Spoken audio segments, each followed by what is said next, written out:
à venir, parce que la France n'est pas en train d'enlever de l'uranium en Côte d'Ivoire, elle prend du cacao. Elle prend du cacao en Côte d'Ivoire, mais au Niger, elle prend de l'uranium. Et on a vu aujourd'hui, depuis ces 5 mois où la situation est presque comme bloquée, mais ils n'ont plus le truc, on voit comment ils sont en train de pleurer. On n'a pas encore décidé que on a fermé la boîte. Mais la boîte ne travaille plus, elle n'arrive plus à produire parce qu'il y a le problème de l'embargo.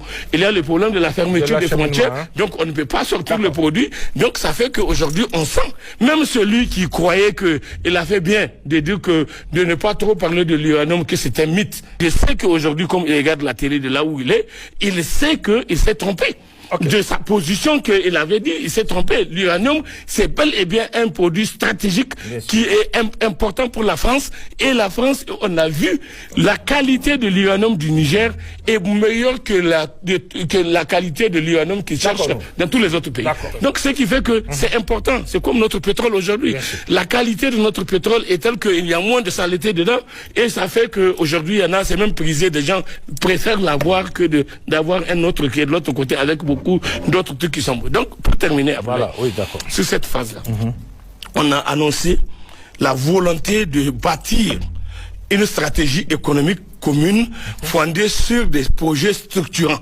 Donc, ça veut dire qu'on doit regarder ensemble comment nous allons réfléchir sur des voies d'action qui peuvent nous mener vers un véritable développement. Le Premier ministre, comment il s'appelle, Apollinaire du Burkina avait dit, et il y a eu des tentatives et des échecs par la suite. Pourquoi? Parce que les choses étaient mal calées. Aujourd'hui, c'est pas la même chose. Et au moment où il dit, il y a eu une sorte de chauvinisme et qui a fait que les gens, chacun voulait tirer la couverture vers lui et ça a fait que les choses ont foiré. Les fédérations tentées n'ont pas pu réussir. Mais aujourd'hui, on a tous compris.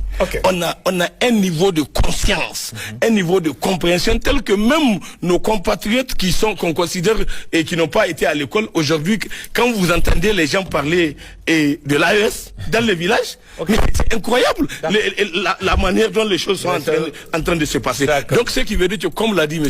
Tamboura, en fait les conditions objectives, les conditions objectives sont réunies parce que le peuple a adhéré. Il a spontanément dit qu'il est d'accord.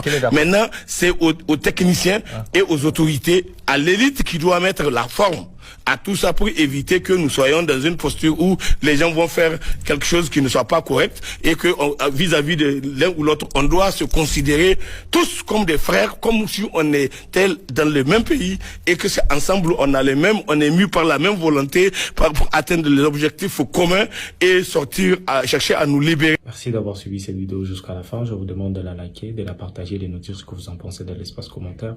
Abonnez-vous si ce n'est pas encore fait. Moi, je vous dis à très bientôt pour de nouvelles informations. Ciao.